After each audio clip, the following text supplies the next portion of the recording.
et à tous.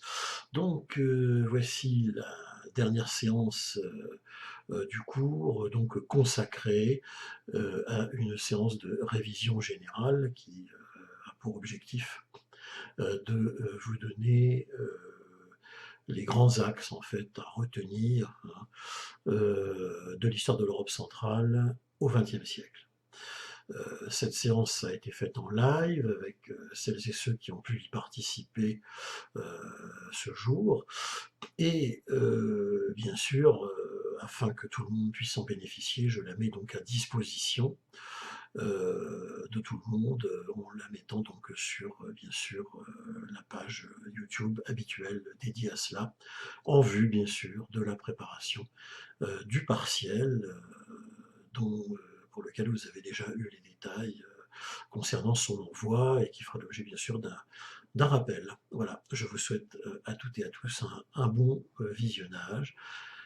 Et puis, merci évidemment aussi de votre accompagnement, de votre suivi pendant ces longues semaines, ces longs mois où tout le semestre de ce cours d'histoire d'Europe centrale aura été intégralement en visio et donc confiné.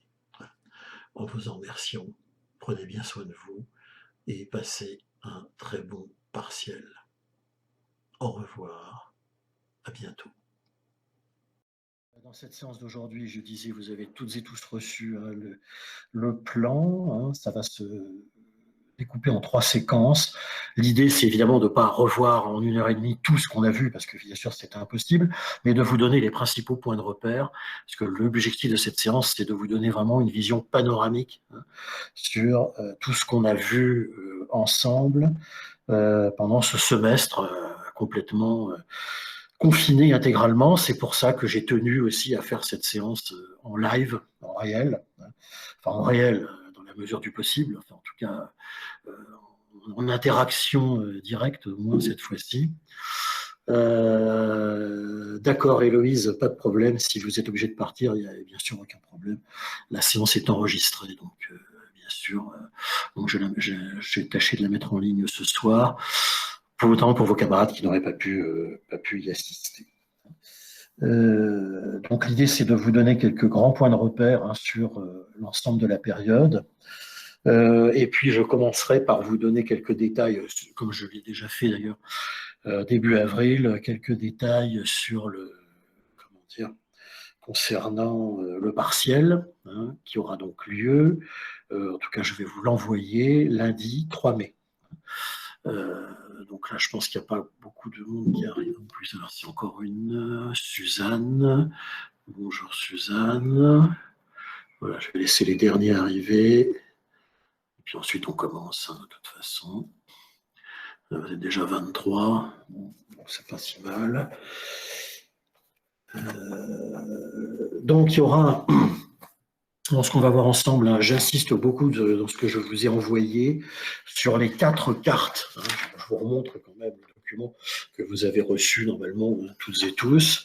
Sur ces 4 cartes, parce que dans ce cours sur l'histoire de l'Europe centrale et orientale, ce qu'il faut bien saisir, c'est que il faut bien mémoriser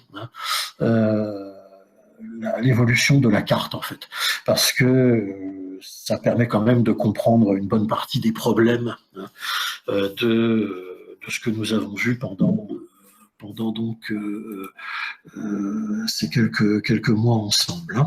Alors la première carte, je vous le rappelle, c'est la carte de l'Europe, et plus précisément de l'Europe centrale avant 1914, c'est-à-dire l'Europe des empires, dont on va parler dans un instant.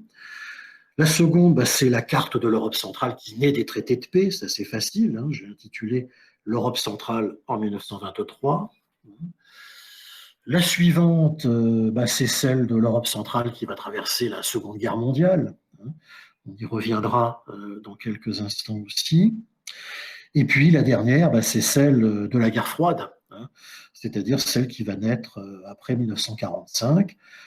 Et là, vous avez une carte du bloc de l'Est en 1953.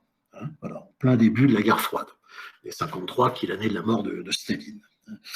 Je Je vous rappelle les bornes historiques générales du cours, hein, qui sont de 1914, hein, le début de la guerre de 14-18, celle qui va détruire la vieille Europe des empires et donner naissance à l'Europe centrale telle que nous l'avons étudiée ensemble pendant ce semestre. Hein. Et on termine, je vous le rappelle, en théorie symboliquement, le 9 novembre 1989, parce que le 9 novembre 1989, c'est la chute du mur de Berlin, hein, et la dernière crise de Berlin est en fait la fin, hein, disons, symbolique de la guerre froide en Europe. Hein. Il n'y a plus de mur de Berlin, l'Allemagne, les deux Allemagnes vont se réunifier en moins d'un an plus tard, en 1990, hein, et ce sera la fin de la guerre froide en Europe. Hein, et la naissance ensuite d'un monde de transition, mais là nous n'allons pas plus loin dans ce cours que l'on a vu ensemble. Hein. Voilà. Alors, donc, maintenant, il va être 9h37, je commence donc le cours. Hein. Ce cours donc de révision, de rappel. Alors, je vous rappelle en premier lieu qu'il s'agit non pas de revoir ici tout ce qu'on a vu ensemble en 1h30, c'est évidemment impossible, mais de vous donner des grands points de repère, hein, pour que vous puissiez bien vous repérer dans cette période qui va de 1914 à 1990. Hein, c'est l'objectif. Alors, au préalable, donc pour les 22 qui sont là, et puis ensuite, je ferai une mise en ligne, je pense, enfin, j'espère arriver à le faire à temps, assez rapidement pour vos autres camarades qui pourront le visionner. Donc, le 3 mai, lundi prochain, donc j'envoie par mail, hein, à tout le monde les 2 sujets de partiel au choix. Donc, ce sont 2 sujets qui englobent évidemment la période. Dans le libellé de ces sujets, vous verrez une rubrique commentaires, en fait, pour vous expliquer ce qui est attendu. Évidemment, je ne vous donne pas la réponse des sujets, bien sûr, qui sont distribués, hein, mais il s'agit de vous donner des orientations sur ce que je demande, hein, dans la question. Hein, voilà. Donc, c'est question de cours. Hein. Donc, le plan qui est attendu, c'est une introduction, vous présentez la question. Hein. Ensuite, vous développez, hein, vous répondez à la question qui est posée, en fait. Hein. Et puis, vous donnez vos conclusions sur le sujet, les perspectives historiques qu'il peut y avoir. Voilà. C'est extrêmement simple comme plan qui est attendu. Hein. Pour faire ça, vous avez 90 minutes. Hein, ça, c'est comme un partiel normal. Alors, comme on est dans les conditions du confinement, toujours, les conditions de quelque chose qui se fait à distance et à la maison, évidemment, vous savez, maintenant, ça fait déjà 3 semestres, hein, qui sont comme ça. Il y a eu le deuxième semestre de l'année dernière, le premier semestre de cette année et ce semestre-ci, vous en avez l'habitude.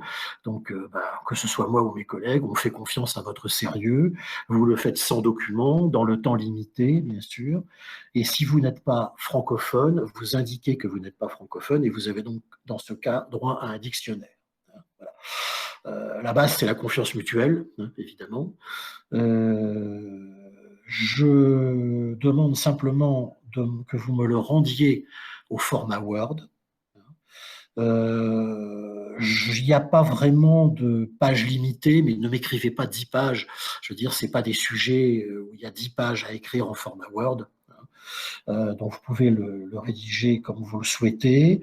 Je crois qu'un travail entre 2 ou 3 pages dactylographiées, c'est-à-dire en Word, c'est déjà pas mal. Hein. Donc, pas d'angoisse sur le nombre de pages. Hein. Ce n'est pas la quantité qui compte, c'est la qualité. J'ai entendu dire, j'imagine, plein de fois. Donc, je demande à ce que ça me soit rendu en format Word. Vous choisissez bien sûr un des 2 sujets, pas les 2, hein, c'est au choix. En format Word, vous mettez bien vos noms, prénoms, le sujet que vous avez choisi. Alors ça, vous me le mettez, s'il vous plaît, parce que j'ai vraiment besoin de savoir lequel. C'est pas forcément évident de savoir quel sujet a été choisi. Et votre numéro étudiant. Voilà. Déjà, là, je serais hyper content si j'ai tout ça.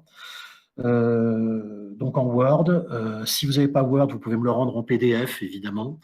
Mais je préfère quand même du Word, mais pas donc au format .doc, RTF, enfin comme vous pouvez, mais par contre pas de format page, parce que je ne peux pas ouvrir le format page. Voilà. Hein, donc ce format page, généralement, c'est sur les Mac qu'on les propose, si vous avez des Mac. Donc, si c'est possible, je préfère que vous me le rendiez en Word ou en PDF. Je vous enverrai le sujet au format Word. S'il y en a qui ne peuvent pas l'ouvrir, je ferai aussi un envoi en PDF pour le sujet. Donc ça, comme ça, tout le monde pourra le lire.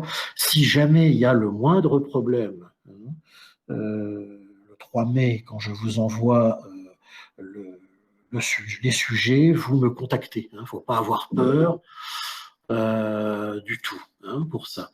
Alors, je vois une question posée par Inès.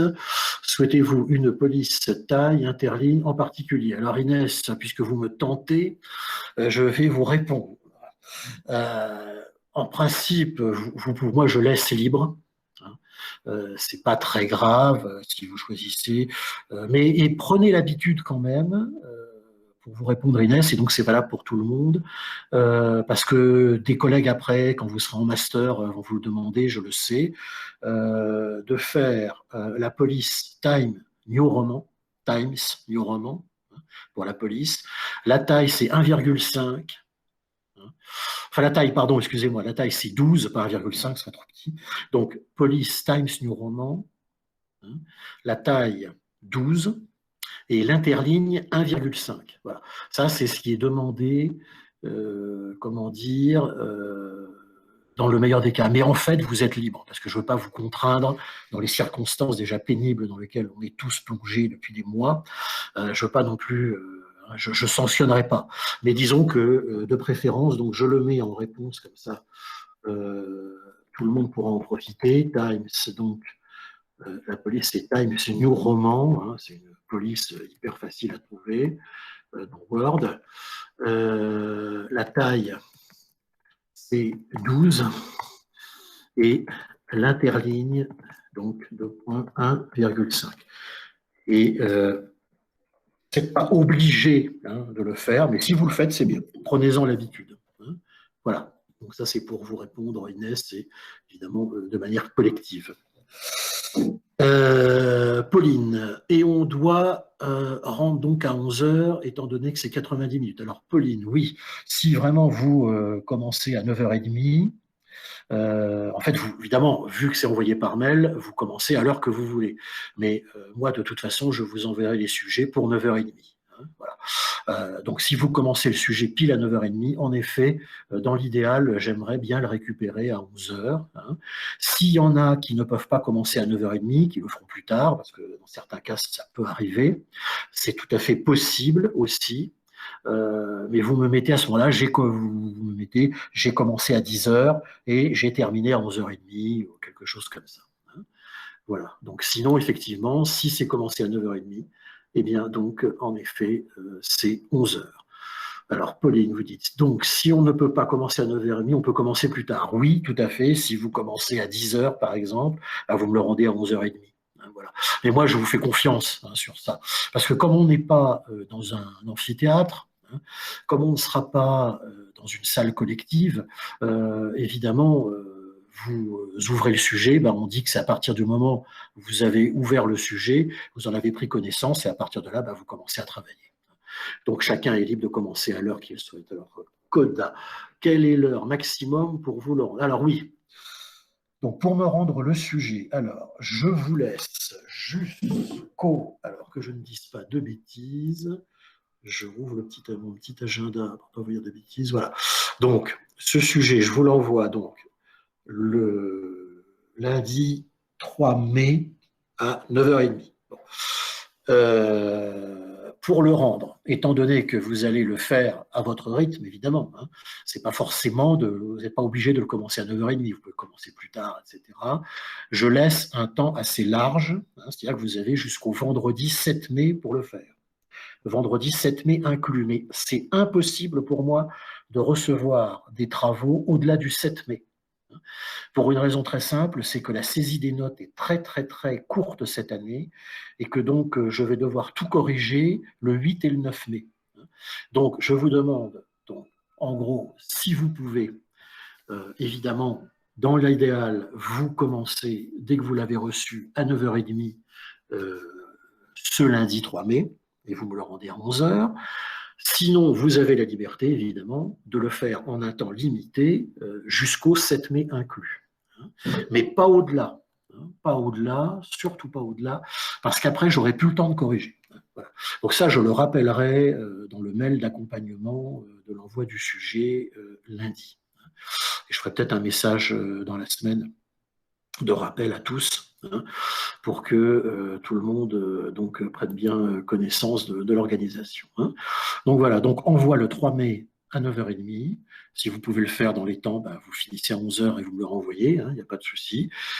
Comme l'a dit une de vos camarades, vous pouvez commencer plus tard. Vous pouvez le faire aussi le lendemain.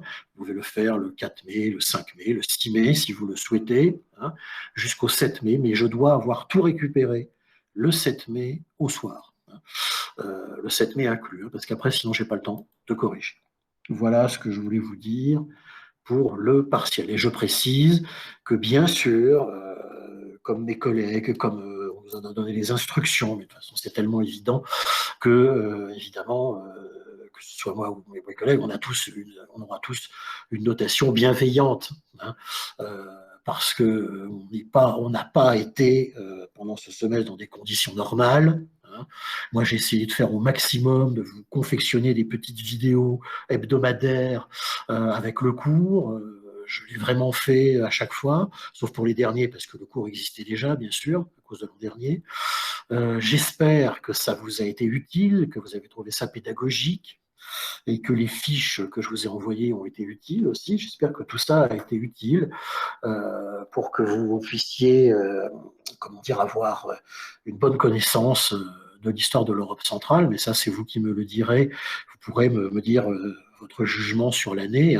Les critiques aussi, d'ailleurs, vous pouvez, parce que c'est avec les critiques qu'on s'améliore, c'est normal. Parce que je ne sais pas quel sera l'avenir de la pandémie. J'espère qu'à l'automne prochain, on va retrouver des conditions de travail normales. Moi, tant qu'on ne m'a pas interdit l'accès à Sancier, comme pour mes collègues en charge de cours magistraux, je suis venu, à chaque fois que j'ai pu. Si on peut revenir à la rentrée, même avec des jauges, je reviendrai faire cours en présentiel. Ça, je peux vous le garantir. Et je doublerai alors de cours à distance si, évidemment, on est par groupe séparé ou je ne sais quoi. Je ne sais pas du tout ce qu'il est prévu pour la rentrée. Personne ne le sait. Si j'avais les infos, je vous les donnerais. On ignore totalement ce qui va se produire au mois de septembre 2021. À l'heure actuelle, je ne peux pas vous le dire. J'en sais rien. J'espère par contre qu'on aura un retour à la normale. Mais en tout cas, pour ce partiel, pour ce semestre, bien sûr, on est dans des conditions particulières et je tiendrai compte, bien sûr, de tout cela dans ma notation, dans mon évaluation des travaux que vous rendrez. Voilà. Donc, est-ce qu'il y a des questions parce qu'après, je me lance ensuite dans la présentation donc des grands points principaux à retenir. Est-ce qu'il y a des questions sur le partiel ou est-ce que pour les 26 que vous êtes, et je vous remercie d'être venus, c'est pas obligatoire, on ne peut pas rendre obligatoire des séances comme ça, c'est trop complexe. Pour les autres, ça sera mis en ligne de toute façon. Est-ce que sur les 26 que vous êtes là ce matin, du 26 avril, est-ce que vous avez des questions sur ce partiel ou est-ce que c'est bien clair ? Voilà. Si vous avez des questions, vous pouvez aussi me les poser par mail, je répondrai. Inès, vous confirmez que ça va, donc je vous en remercie. Donc si je ne vois pas d'autres questions, j'attaque tout de suite le cours. Ok, c'est bien clair, merci Pauline aussi. Ok, bon voilà. Donc sur la police d'imprimante, sur la taille, sur tout ça, si vous pouvez faire les indications, le Times New Roman, l'interligne 1,5 et la taille 12, ça c'est bien, c'est pas obligatoire évidemment. Le travail à me rendre donc au format Word, n'oubliez pas de préférence en PDF dans le pire des cas. Mais c'est plus pratique pour moi si j'ai du Word. J'aurai sans doute pas la possibilité de tout imprimer, donc je ferai comme je pourrai pour la correction. Mais vous aurez de toute façon à corriger les deux sujets, je l'envoie toujours, de toute façon.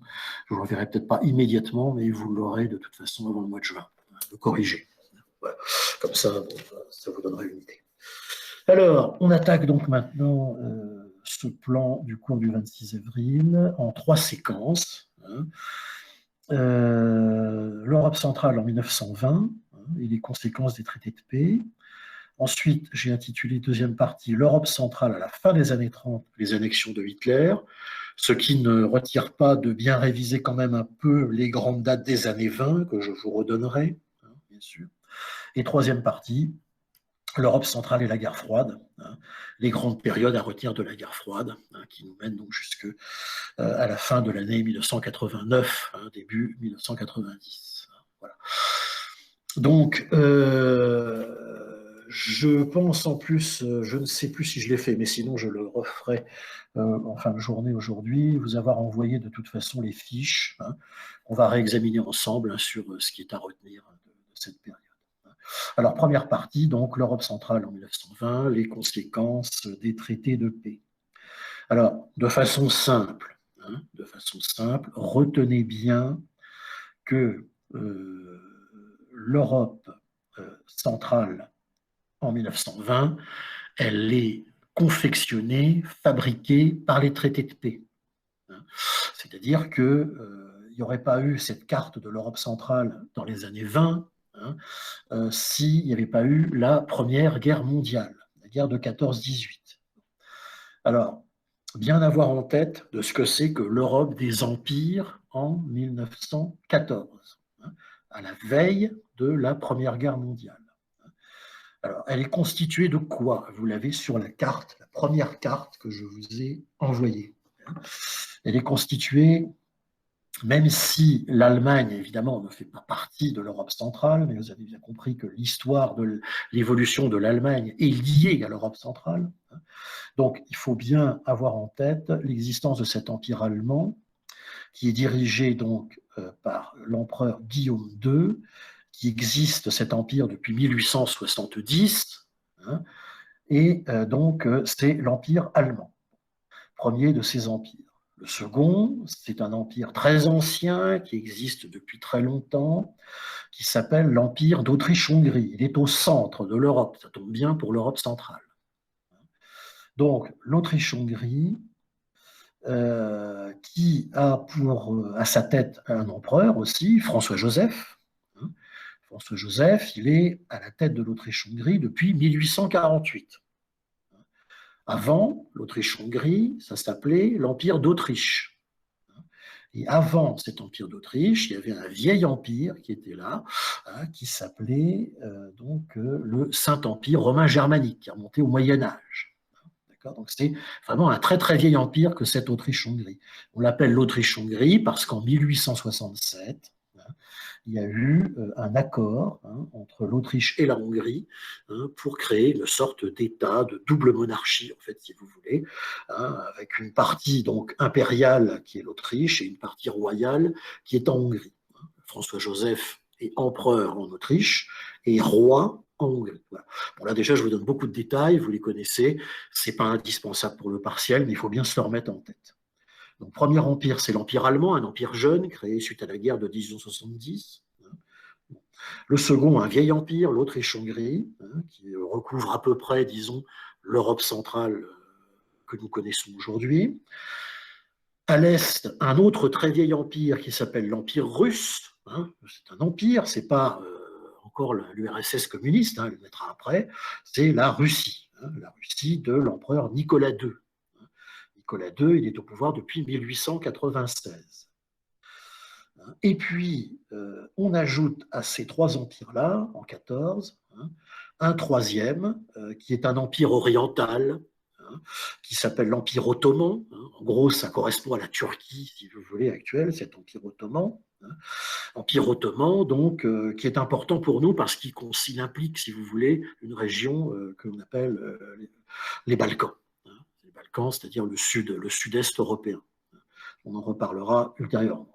Donc cet empire ottoman est important puisqu'il va jouer aussi un rôle dans la guerre de 14-18. Voilà. Et puis, dans cet ensemble, il y a un petit État qui est un peu seul, si vous voulez, c'est la Bulgarie. La Bulgarie qui est, donc, que vous voyez sur la première carte, que l'on trouve dans donc, le sud-est européen, un peu coincé entre la Grèce, l'Empire ottoman et la Roumanie au nord. Voilà, ça c'est les petits États des Balkans. Voilà, en gros, pour faire simple, ce qu'est la carte en 1914. Je ne détaille pas plus, vous avez les autres détails. Sachez que les petits États comme effectivement la Roumanie, la Bulgarie, la Serbie et la Grèce, le Monténégro et l'Albanie, que vous voyez sur la première carte, sont des États qui se sont libérés de l'Empire ottoman au XIXe siècle. C'est un détail, mais c'est important de le savoir quand même. Voilà.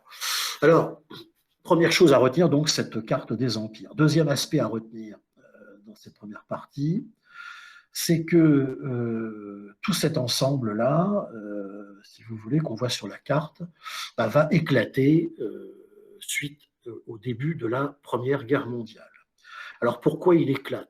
Parce que, rappelez-vous, il y a des alliances militaires. Ces alliances militaires, donc, concernent les pays occidentaux, dont la France, la Grande-Bretagne, pour les principaux, l'Italie. Et puis de l'autre côté, les pays, donc les empires, ce qu'on appelle les empires centraux, l'Allemagne, l'Autriche-Hongrie, l'Empire ottoman. Donc, il y a deux grandes alliances militaires qui existent, si vous voulez. Une avec des pays occidentaux alliés de la Russie. Donc ça, c'est les pays occidentaux, si vous voulez. C'est ce qu'on appelle l'entente. Et puis, de l'autre côté, on a l'alliance des empires centraux, l'Allemagne, l'Autriche-Hongrie et l'Empire ottoman. Et comme vous le savez, c'est ce jeu des alliances, là je ne le détaille pas non plus parce qu'on n'a pas le temps bien sûr, c'est ce jeu des alliances qui va déclencher la Première Guerre mondiale. Alors pourquoi? Je vous le rappelle très très vite, parce que à l'été 1914, l'archiduc François Ferdinand, qui est le neveu de l'empereur François-Joseph d'Autriche-Hongrie, qui est donc l'héritier en titre de l'Empire, visite Sarajevo, capitale de la Bosnie, que l'Empire d'Autriche-Hongrie a annexée au début du XXe siècle.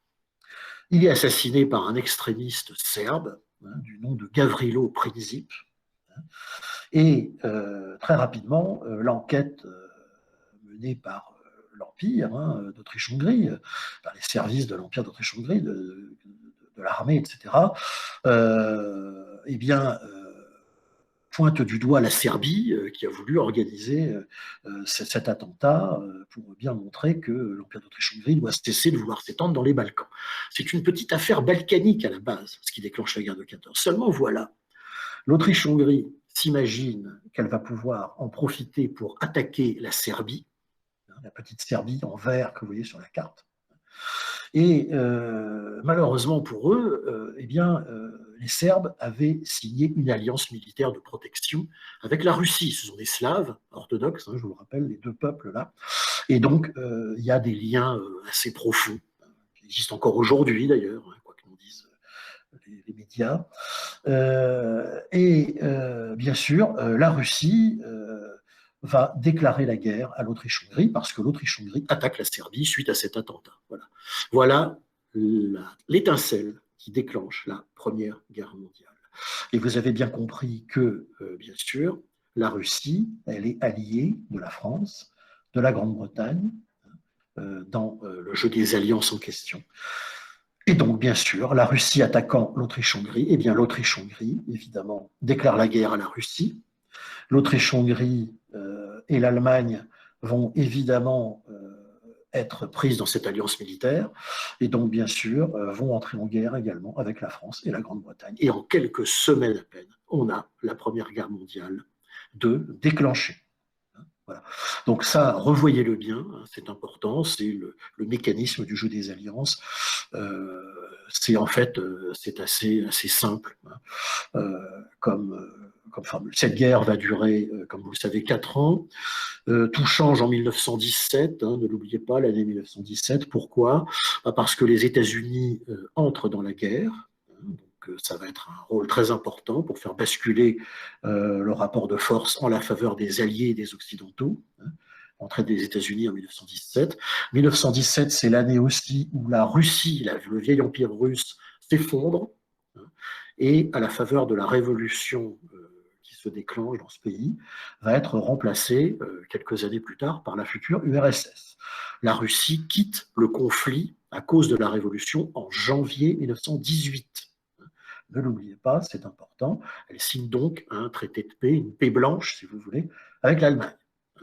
Donc ça, c'est important. La Russie quitte le jeu international en janvier 1918. Ensuite, comme vous le savez, la guerre se termine. J'avance un peu. La guerre se termine donc le 11 novembre 1918.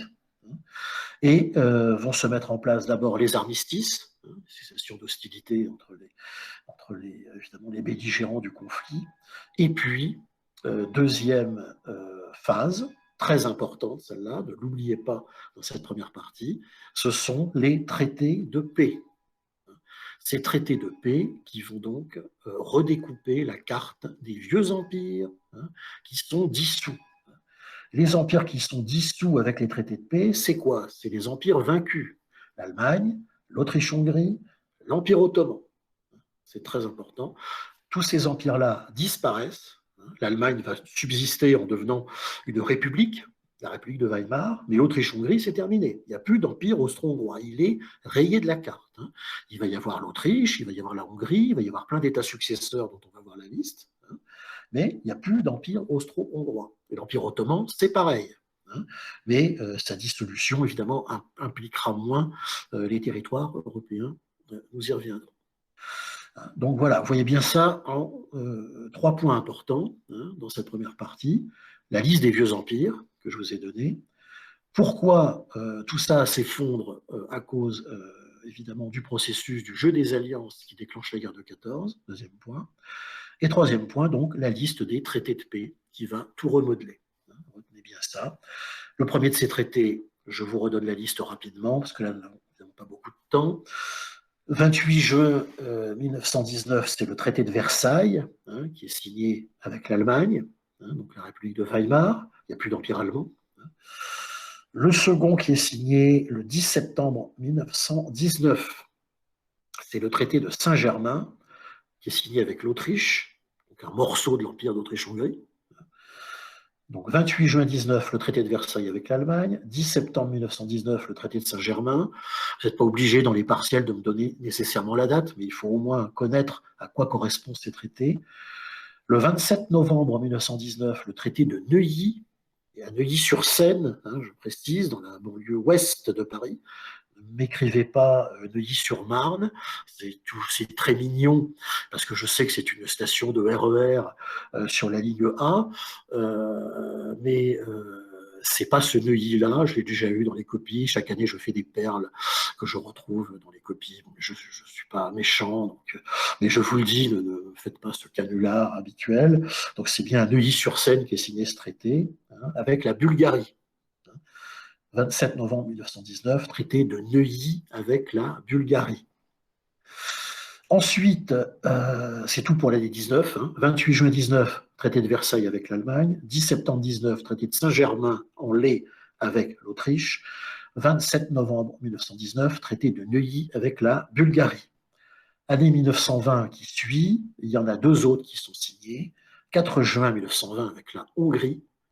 La Hongrie qui est le pays qui a subi le plus de réduction de territoire dans les traités de paix, ce qui va donner un des problèmes de minorité qu'on avait vu ensemble. Rappelez-vous, j'ai fait une séance entière sur les minorités. Revoyez-la, cette séance sur les minorités, c'était important. Et dernier traité pour 1920, c'est le 10 août 1920, c'est le traité de Sèvres avec la Turquie. C'est-à-dire c'est la naissance de la Turquie moderne et la fin de l'Empire ottoman. Traité de Sèvres. Il va surtout impliquer le Proche-Orient, ce traité de Sèvres, et quelques territoires que la Turquie possédait encore, notamment au niveau des frontières avec la Bulgarie. C'est un traité en marge, mais il faut quand même avoir en tête la dissolution de l'Empire ottoman. C'est important, hein, pour votre culture générale. Ensuite, voilà, donc ça c'est pour la liste des traités. Après, les détails des traités, je vous laisse le réviser avec les fiches, etc. Deux autres aspects importants de cette grande conférence de la paix, hein, notez-le bien. Premier point, c'est la création d'une société des nations. Société des nations, c'est-à-dire on va rassembler tous les États qui ont participé à la Première Guerre mondiale et puis bientôt d'autres dans une assemblée qui sera à Genève, hein, et dont le but sera désormais de rendre illégale toute guerre, hein, de mettre un terme aux alliances militaires, etc., etc. C'est ça la Société des Nations. Et le deuxième point important de cette période, c'est que le président des États-Unis, Wilson, viendra lui-même, Woodrow Wilson, hein, il viendra lui-même lors de la conférence de la paix, et il imposera ses vues en matière de nouvelles relations internationales, hein, au travers de ce qu'on appellera les 14 points. Et ces 14 points, il y en a un qu'il faut retenir de façon très importante, c'est le principe du droit des peuples à disposer d'eux-mêmes. Le principe du droit des peuples à disposer d'eux-mêmes. C'est-à-dire qu'on va laisser, tout simplement, on va recréer une nouvelle carte de l'Europe, et surtout de l'Europe centrale, en fonction de ce principe. C'est-à-dire que les peuples ont le droit d'être désormais indépendants. C'est-à-dire les anciennes minorités de l'Empire, par exemple les Tchèques, les Slovaques, etc., etc., vont pouvoir constituer des États. Les Polonais aussi, qui étaient en partie dans l'Empire, entre l'Empire allemand et l'Empire russe, hein, vont pouvoir désormais se constituer en États-nations. Hein, important ça. Donc, très important, le droit des peuples à disposer d'eux-mêmes et la création de la SDN. Hein.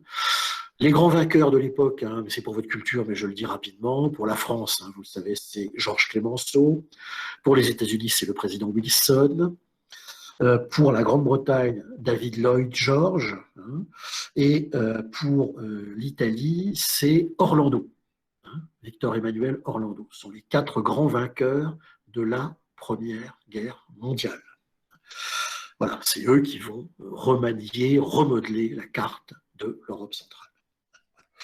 Alors, dernier point de cet aspect, de cette première partie, il va naître donc une nouvelle carte. Hein. Alors, on a des États qui vont être agrandis. Alors, cette nouvelle carte, vous l'avez, hein, l'Europe centrale en 1923.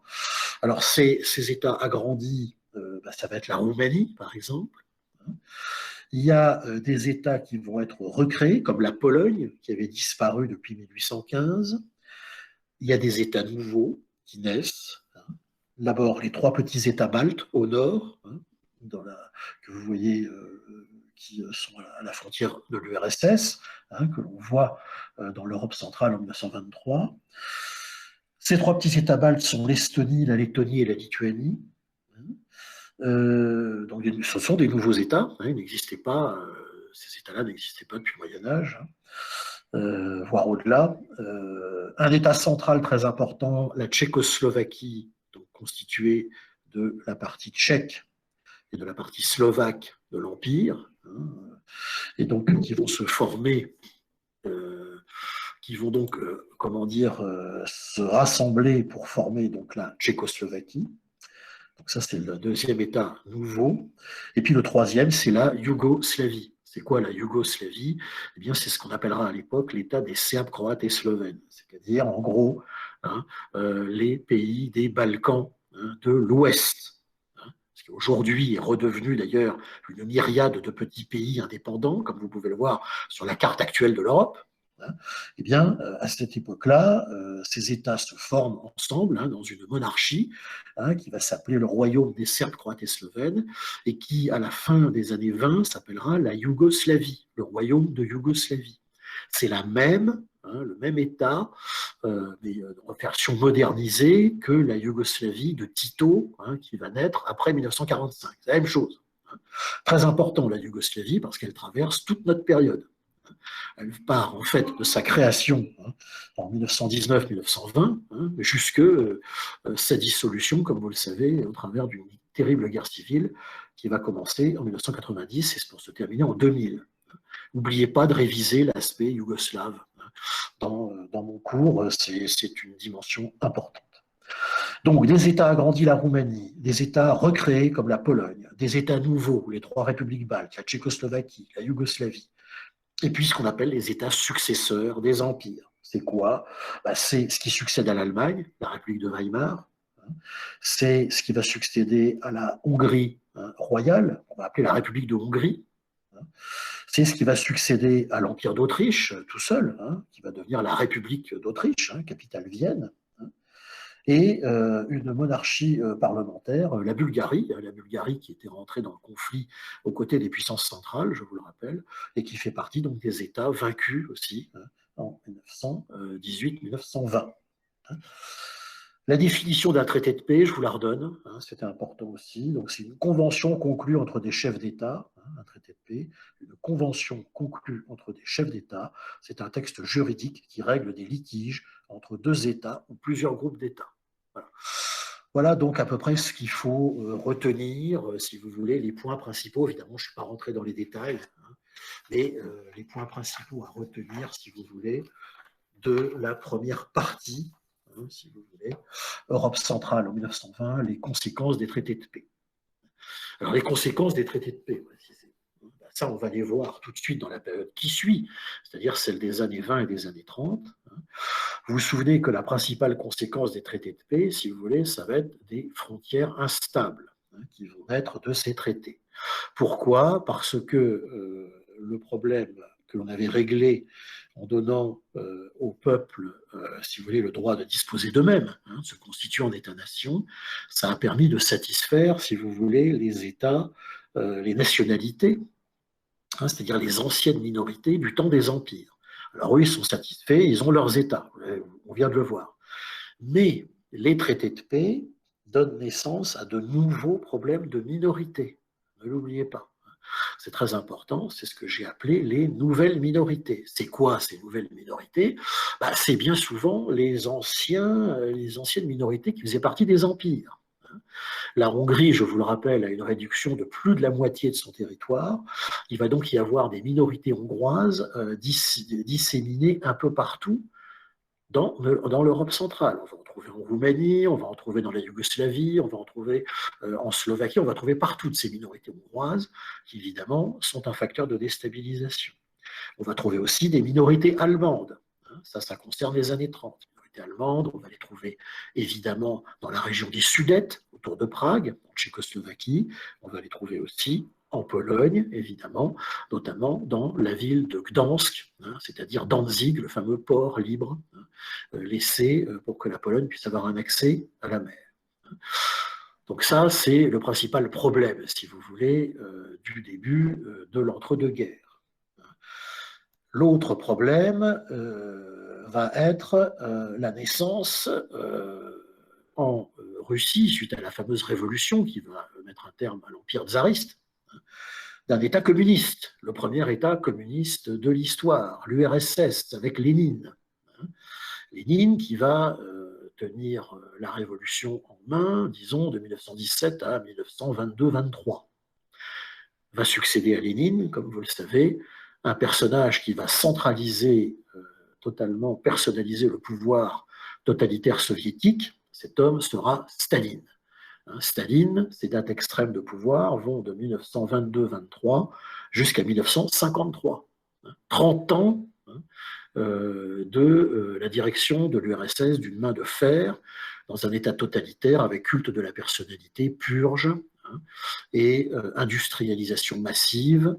Gros problème au sein de l'URSS, notamment de famine, de révolte de paysans, etc. Bon, je ne reviens pas sur le bilan du stalinisme, vous le reverrez bien sûr pour le cours, mais c'est évidemment le premier État totalitaire communiste qui se met en place de l'histoire. Et bien sûr, sa vocation, comme le disait Lénine, est de déclencher,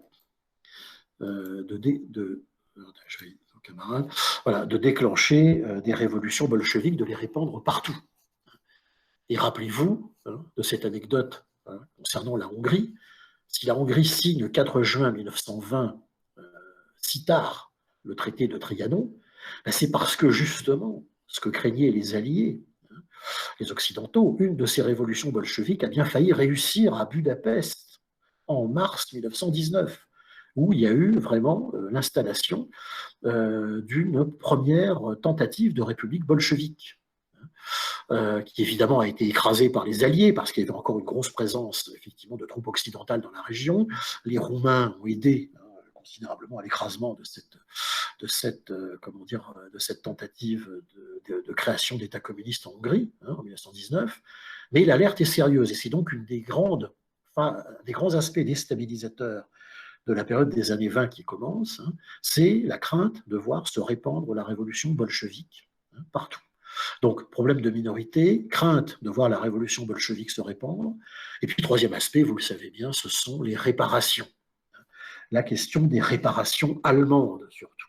C'est-à-dire qu'au début des années 20, les opinions publiques, on dirait aujourd'hui, les opinions publiques des pays occidentaux, et surtout de la France, puisqu'après tout, c'est quand même sur le territoire français que cette guerre a principalement sévi. Je ne vous redonne pas le chiffre des millions de morts, vous le retrouverez, de la guerre de 14-18, c'est que les opinions publiques exigent que l'Allemagne paye des réparations pour cette guerre. Elle a été condamnée dans le traité de Versailles comme principale responsable, le fameux article du traité de Versailles qui condamne l'Allemagne à payer des réparations pour avoir principalement été fauteur de guerre. Et le problème, c'est que l'Allemagne, au début des années 20, ne peut pas payer ces réparations. Peut-être qu'elle ne veut pas non plus, mais elle est aussi dans un état complètement détruit, comme les pays occidentaux, 4 ans d'une guerre épouvantable. Et ça va être les enjeux de tout ce début des années 20. Alors je passe assez vite, parce que là nous sommes dans la deuxième partie, donc maintenant, l'Europe centrale à la fin des années 30, les élections de Hitler. Donc premier aspect, c'est se souvenir de quelques dates importantes des années 20. Donc première date importante, c'est la série de conférences, je n'en redonne pas la liste, on n'a pas le temps, qui vont de 1921 à 1922, où on va tenter de trouver une solution pour que l'Allemagne paye ses réparations. L'Allemagne ne peut pas payer, et elle peut d'autant moins payer qu'en 1923, le président du Conseil français, Raymond Poincaré, qui avait été le président de la République française pendant la guerre de 14, ça n'est pas rien, Poincaré. Poincaré, qui est un Lorrain, n'oubliez jamais que la Lorraine et l'Alsace et la Lorraine, qui avaient été prises par la Prusse en 1870-71, ont été récupérées par la guerre de 14-18. C'est tout un symbole. Et Poincaré décide de mener une opération que l'on qualifierait aujourd'hui d'unilatérale. C'est-à-dire, tout simplement, il envoie une partie de l'armée française et un corps expéditionnaire belge, qui sont des alliés de la France à l'époque, occuper la Ruhr, c'est-à-dire la principale région industrielle de l'Allemagne, pour faire tourner l'économie allemande au profit des pays occidentaux, pour que ainsi les Occidentaux se payent en nature des réparations. C'est l'invasion de la Ruhr, janvier 1923. Ne l'oubliez pas, retenez-le bien. Invasion de la Ruhr qui déclenche la première crise internationale de la période que nous étudions ensemble. C'est la première qui a lieu. Là, évidemment, plainte est faite au niveau de la SDN, même si l'Allemagne n'en fait pas encore partie. Et puis, ça va être réglé, cette affaire, en 1924, par une aide économique des États-Unis. Alors, les États-Unis, n'oubliez pas, sont présents sur le plan international jusqu'à la signature des traités de paix avec Wilson. Ensuite, il y a un changement de pouvoir aux États-Unis, il y a une majorité isolationniste qui arrive au pouvoir, déjà à cette époque-là, et donc les États-Unis ne veulent plus se mêler des affaires européennes. Mais ils y reviennent quand même sur le plan économique, avec en 1924 une aide qui est le plan DAWES, D-A-W-E-S, qui est en fait un prêt en dollars que l'Allemagne va faire à l'Allemagne, à la République de Weimar, pour que l'Allemagne puisse payer tout simplement ses réparations et pour solutionner cette histoire d'occupation de la Ruhr. Parce que, bien sûr, les ouvriers allemands refusent de travailler sous les baïonnettes des soldats franco-belges. Vous l'imaginez bien, il y a des insurrections, des grèves, on tire, il y a des morts, et puis bien sûr, il y a une agitation communiste, évidemment, forcément. Pensez bien, c'est une aubaine. Et donc, tout cela fait que, évidemment, il faut, si je puis dire, doucher le problème, et c'est ce qui se passe en 1924 avec le plan DAWES. Donc ça va lier évidemment l'économie allemande au dollar. En 1924, il n'y a pas de problème. En 1929, comme vous savez, il y aura le krach boursier qui va évidemment précipiter l'économie nord-américaine dans le gouffre et l'économie allemande avec, puisqu'elle s'était liée par ce prêt. Mais à cette époque-là, en 1924, nous n'en sommes pas là. Donc le plan Dawes permet donc à l'Allemagne de pouvoir enfin payer ses réparations de guerre, en tout cas étaler le paiement des réparations de guerre. C'est très important, c'est un élément stabilisateur, ça, hein, dans les années 20. Néanmoins, ça ne va pas être quand même ce qui va régler tous les problèmes. En tout cas, retenez bien donc l'invasion de la Ruhr en 23, le plan Dawes en 1924, et n'oubliez pas que ce plan Dawes, j'insiste là-dessus, ne faites pas de comparaison dans les copies avec le plan Marshall de 1947. Ça n'a rien à voir. Le plan Marshall est une énorme aide globale à toute l'Europe victime de la guerre. Le plan Dawes, ça n'est qu'un prêt que les États-Unis accordent à la République de Weimar en 1924. C'est pas la même chose, on ne peut pas les comparer. Parce que j'ai déjà vu des copies où on comparait ça. N'allez pas là-dedans, c'est pas la peine, ça n'a aucune, c'est sans aucune commune mesure.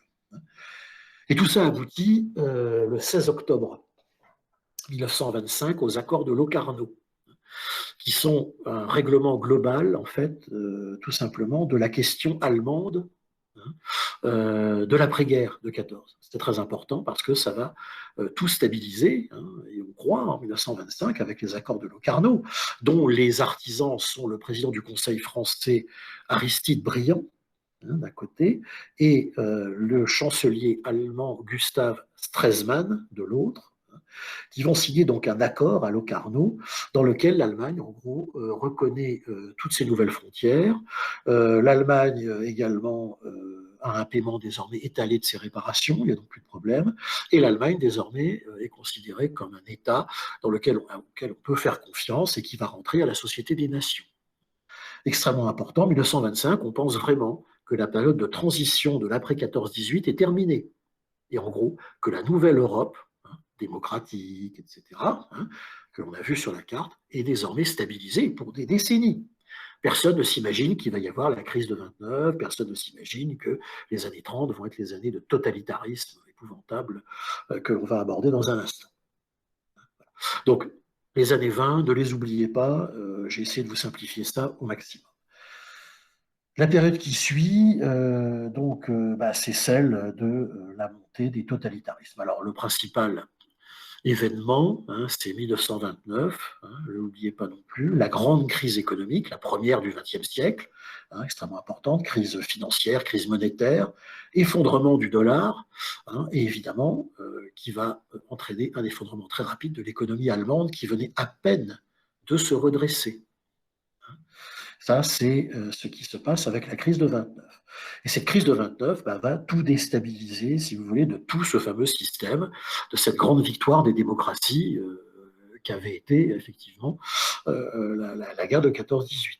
Vous avez bien compris, parce que n'oubliez pas que toute cette carte de l'Europe centrale que j'ai évoquée avec vous depuis tout à l'heure, ça ne sont que des États démocratiques, qu'ils soient vainqueurs ou vaincus. C'est le grand triomphe de la démocratie. On ne reverra ça vous qui êtes jeune en plus, on va le revoir dans l'histoire, non pas en 45, parce qu'en 45, on a bien compris que le monde allait se partager entre Est et Ouest, mais en 1989-90. Eh oui, c'est la dernière fois qu'on a vu ça. On a vu ça 2 fois dans l'histoire du XXe siècle. On a vu ce triomphe des démocraties un peu partout et surtout en Europe en 1918-19, pour une dizaine d'années. Et puis on va le revoir avec 1989, la chute du mur de Berlin et la fin de l'URSS. Désolé, depuis, sommes en 2021, depuis, on n'a pas revu une chose pareille, si vous voulez. Et je ne vous fais pas de dessin sur la situation internationale actuelle, sans parler de la pandémie, parce que même si on évacue l'histoire de la pandémie, on est dans une situation à l'heure actuelle qui est quand même bien plus sombre, croyez-moi, que celle des années 20 ou celle des années 90. Moi, je vous le dis en tant qu'observateur et en tant qu'historien. Après, chacun en fera ce qu'il veut. Enfin, vous êtes jeunes, et c'est pour ça qu'on fait de l'histoire tous ensemble, c'est pour justement comprendre les problèmes et voir comment les mécanismes ont fonctionné pour justement peut-être pouvoir améliorer notre avenir. Vous savez, il y a un adage qui dit que on peut concevoir le futur qu'à la lumière des erreurs du passé. Ben, c'est on ne peut plus vrai, si vous voulez. Voilà. Alors ces années 30 qui commencent, donc retenez deux totalitarismes qui vont se mettre en place en Europe. D'abord, un qui commence à s'installer dès les années 20 en Italie. C'est le fascisme italien qui va, autour de Mussolini, qui va avoir une grande influence notamment sur la déstabilisation des Balkans. Ça, c'est très important. L'installation d'un régime totalitaire d'extrême droite, fasciste, donc à Rome, avec Mussolini, dès le 29 octobre 1922. Alors d'abord, Mussolini plutôt pro-occidental, parce qu'on estime que, évidemment, c'est un rempart contre le communisme. Et puis, dès que Hitler arrive au pouvoir, évidemment, le régime nazi étant assez proche sur le plan structurel si vous voulez, du fascisme italien, va se rapprocher de plus en plus de Hitler. Vous savez que la très grande différence entre le régime nazi et le régime fasciste, c'est que dans le régime nazi, bien sûr, vous avez la dimension raciale, racialiste, exterminatrice, totalitaire, particulièrement terrible du système nazi. On y reviendra. Donc voilà comment dire, la façon dont tout cela va se passer avec ces deux totalitarismes. Et la date la plus importante, pour faire simple, pour ces années 30, c'est le 30 janvier 1933, c'est-à-dire l'arrivée au pouvoir d'Hitler. Alors pourquoi est-ce que la République de Weimar subitement s'effondre? Parce qu'en 1929, son économie s'écroule parce qu'elle était complètement liée à l'aide en dollars du plan Dawes, c'est d'une. Et puis deuxièmement, évidemment, la crise économique va faire un terrain propice où les partis extrémistes vont s'affronter, et il se trouve que l'un de ces partis extrémistes, qui est le parti nazi, à sa tête Hitler, va tout simplement triompher et arriver au pouvoir par les urnes en janvier 1933. N'oubliez pas que Hitler, en novembre 1923, alors qu'il était un jeune agitateur à Munich, tentera un coup d'État. Là, rien à voir avec la démocratie. Ce coup d'État échouera. Hitler sera jeté en prison pendant pas mal d'années. Il va écrire d'ailleurs sa théorie politique, son programme, si vous voulez, au travers d'un ouvrage qui s'appelle Mein Kampf, dans lequel il va annoncer tout le système effroyable qu'il mettrait en œuvre s'il arrivait au pouvoir. Non seulement la guerre à outrance, la guerre à l'Est, etc., mais aussi tout le système, de cette société, raciste qu'il va mettre en place, au sommet de laquelle se trouvent les Aryens, et ensuite, par classe, les différentes races, entre guillemets, qui doivent être détruites ou réduites en esclavage. Tout le système était déjà décrit dans ce livre, qui sera, notez-le bien, et il faut toujours le rappeler, un ouvrage que beaucoup de gens auront lu à l'époque, avant qu'Hitler arrive au pouvoir. 30 janvier 1933, en tout cas, les nazis accèdent au pouvoir, vont mettre en place très rapidement l'État totalitaire nazi, dont vous retrouverez le descriptif, parce que j'avance assez vite, il est déjà 10h30, qui est le même système de totalitarisme que le totalitarisme, si vous voulez, mis en place par Mussolini, ou aussi par les communistes, c'est-à-dire qu'on y retrouve les points principaux suivants dans ces systèmes totalitaires: le culte de la personnalité, évidemment, la propagande, l'embrigadement de la jeunesse, la militarisation de toute la société avec des troupes paramilitaires membres du parti, c'est-à-dire que l'État lui-même devient un État-parti. Ça c'est valable pour le communisme, pour le nazisme et pour le fascisme, ce sont des États-partis.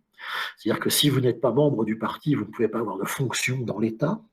Le contrôle de la presse, la fin de toutes les libertés individuelles, bien entendu, la police politique, et aspect particulier donc dans le nazisme, c'est un système évidemment donc de classification des races, et avec en tête l'index mis sur une élimination, déportation, extermination, un terme, des populations juives, mais pas qu'elles, également tziganes, également tout ce qu'on appelle les déficients, entre guillemets, c'est-à-dire les handicapés, toutes les minorités politiques évidemment arrêtées, bien sûr, etc., etc. Enfin, vous en retrouverez la liste dans le cours que nous avions fait ensemble. C'est ce qui fait que il n'y a pas, bien sûr, et j'insiste toujours sur cet aspect, sur les totalitarismes de l'entre-deux-guerres, il n'y a pas, si vous voulez, un totalitarisme pire que l'autre. Il est hors de question, bien sûr, d'aller établir une hiérarchie, mais il faut retenir qu'une spécificité particulièrement atroce concerne quand même le nazisme, qui, lui, a un véritable programme de mort dans son, comment dire, pas dans ses gènes, si vous voulez, mais dans sa théorie politique. Et je vous recommande, j'avais recommandé à d'autres de vos camarades déjà, les excellents bouquins écrits par l'historien de Paris 4 qui s'appelle Étienne Chapoutot, Chapoutot, on en trouve partout, il est hyper médiatique, vous pouvez le trouver très facilement sur YouTube. C'est un excellent historien, bien mieux connaisseur que moi, évidemment, de tout ça, qui est un spécialiste vraiment du nazisme. Et je vous recommande vraiment, si vous en avez le temps, soit d'écouter une de ses conférences sur YouTube ou d'acheter un de ses bouquins. Ils sont tous en tête de gondole, si je puis dire, à la FNAC, on le trouve en librairie. C'est un excellent connaisseur et je pense que c'est le meilleur à l'heure actuelle qui a analysé ce système. Voilà. Donc voilà, si ça vous intéresse de poursuivre un peu plus loin, évidemment, on n'est pas là, je ne demande pas autant de connaissances sur tout ça dans évidemment un cours d'initiation à l'histoire de l'Europe centrale. Mais c'est important parce que ça va quand même profondément impacter ces deux totalitarismes-là et surtout le nazisme, l'histoire de l'Europe centrale, en tout cas jusqu'en 1945. Donc voilà ce qui se passe, et rapidement, en plus de cela, évidemment, la politique que développe Hitler, c'est la destruction systématique des acquis du traité de Versailles et des traités de paix. C'est-à-dire que Hitler va tout simplement, pièce par pièce, mettre à bas la fameuse Europe démocratique dont je vous ai parlé tout à l'heure, construite avec tant de difficultés au début des années 20. Et vous me direz, mais pourquoi, ça aussi à retenir, pourquoi est-ce qu'il a réussi à faire tout ça, etc. Il réussit à faire tout ça, Hitler, parce que de l'autre côté, ça ne va pas fort. Côté franco-britannique, les Français et les Britanniques, principalement, sont divisés sur l'attitude à avoir face à ce phénomène du nazisme en Allemagne.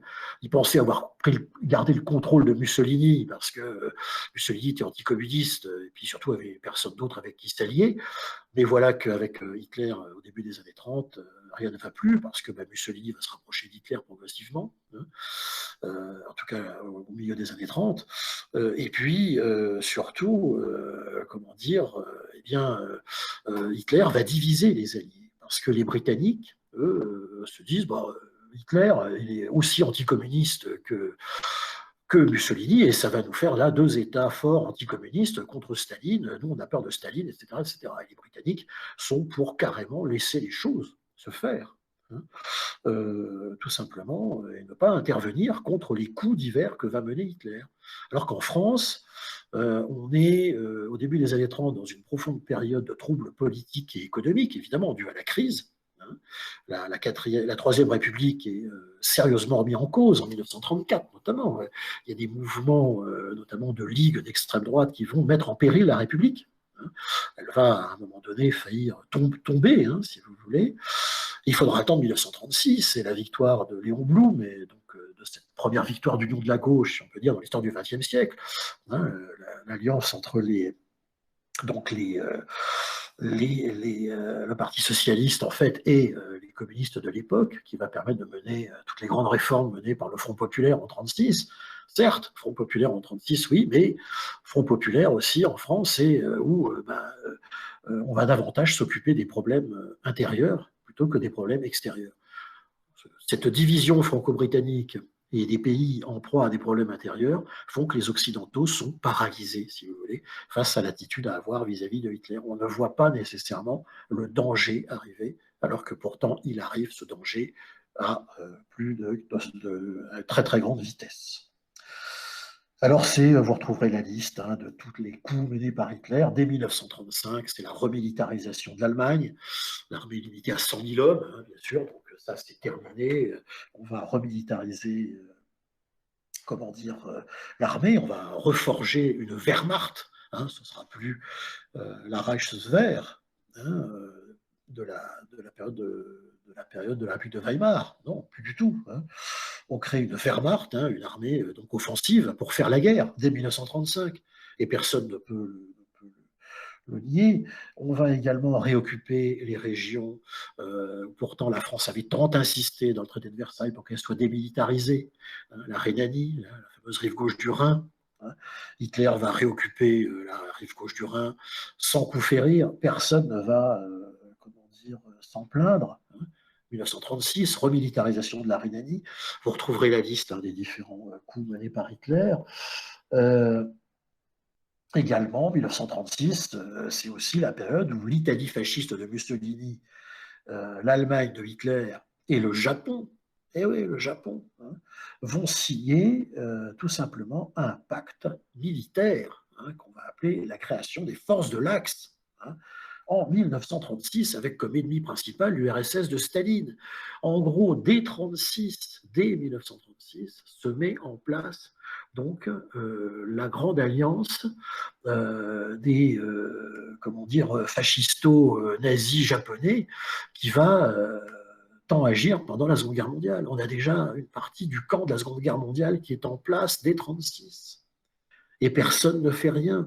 Et on est dans une suggestion incroyable. C'est aussi la période des Jeux Olympiques de Berlin, où Hitler va parader en inaugurant ces Jeux Olympiques, en parlant de paix, au milieu de défilés militaires, haineux, de retraite au flambeau, de discours xénophobes et belliqueux épouvantables. Et au milieu de tout ça, ces gens-là font croire qu'ils veulent la paix, alors qu'il n'y a aucune paix. Bien sûr, une partie des élites occidentales s'en apercevra, mais elles ne sont pas au pouvoir. Des gens comme De Gaulle, par exemple, qui sont encore, si je puis dire, dans des cercles qui ne sont pas au pouvoir. Des gens comme Churchill en Grande-Bretagne, Churchill qui est complètement discrédité dans les années 30 sur le plan international et qui ne reviendra aux affaires qu'en 40, comme vous le savez. Des gens comme Clémenceau, avant de mourir en 29, pourtant, le vieux Clémenceau qui dira « mais attention, la crise de 29 va provoquer des problèmes, mais on ne les entendra pas, ces gens-là. On ne les entendra pas, c'est le drame des années 30. C'est vraiment, vraiment terrible. On n'a pas revécu cela encore, heureusement, quoi qu'en disent certains médias régulièrement, disant que nous sommes de retour des années 30. Voilà, avec la pandémie, moi je me demande si on n'est pas revenu autour de l'an 1000 avec la peste. Moi, je dis ça, c'est une demi-plaisanterie, mais bon, quand même, il y a de quoi quand même se poser des questions. Bon, les coups de Hitler ensuite, les principaux, voyant qu'il n'y a personne qui réagit. Bon, n'oubliez pas qu'il y a la guerre d'Espagne aussi, qui commence en 1936, qui se terminera en 1939. Cette guerre d'Espagne n'est pas dans le programme pour l'Europe centrale, mais elle joue un rôle important. Pourquoi ? Parce que l'Italie et l'Allemagne vont profondément aider Franco, qui est un fasciste lui aussi, donc dans cette guerre d'Espagne, contre le Front populaire, espagnol, de la République espagnole. Les républicains espagnols, on ne va pas beaucoup les aider. Et tout ça va profondément inquiéter un certain Staline, qui lui aimerait bien aider les républicains espagnols, va les aider un peu, mais pas tant que cela. Et en France, ce seront des volontaires qui vont partir aider à défendre la République espagnole, les fameux, ce qu'on appellera les fameuses brigades internationales. C'est à cette époque-là. Le gouvernement de Front populaire de Léon Blum ne va pas officiellement aller aider en envoyant l'armée française pour défendre la République espagnole, si vous voulez. Là aussi, gros problème. Là aussi, faiblesse des puissances occidentales. Et Franco va gagner la guerre, tout simplement, la guerre civile. Et en 1939, l'Espagne deviendra un État fasciste jusqu'en 1975. Quand même. Là aussi, c'est important de le savoir. Donc face à tout ça, Hitler évidemment ne se sent plus de joie, si on peut dire. Il se dit vraiment les Occidentaux sont complètement décadents. Et mars 38, là, il franchit, si je puis dire, la ligne rouge, hein, pour employer une expression qu'on entend ces temps-ci dans les médias, avec l'annexion de l'Autriche. Mars 38, donc le programme hitlérien entre dans sa phase active en mars 38. Donc, eh bien, l'idée de réunir tous les Allemands, hein, tous les locuteurs allemands dans un même pays. Hein. Le slogan de l'époque, c'est un peuple, un Reich, un Führer, hein, vous savez. Et donc, il rentre en Autriche avec l'armée, donc la Wehrmacht. Et évidemment, il n'y a pas un coup de feu qui est tiré. Il y a un plébiscite plus ou moins truqué qui est organisé pour tout simplement faire de l'Autriche un nouveau land du Reich, du Grand Reich allemand. Hein. Et personne ne fait rien. On laisse faire. Hein. C'est l'Anschluss. N'oubliez pas, je suis toujours là avec mes vieux traités de paix, etc., et mes années 20, hein, n'oubliez pas que l'Anschluss est interdite. Hein. C'est écrit noir sur blanc dans le traité de Versailles et dans le traité de Saint-Germain pour l'Autriche et dans le traité de Versailles pour l'Allemagne. Il y a un chapitre où c'est indiqué qu'il est interdit à l'Allemagne et à l'Autriche de fusionner. Interdiction d'Anschluss.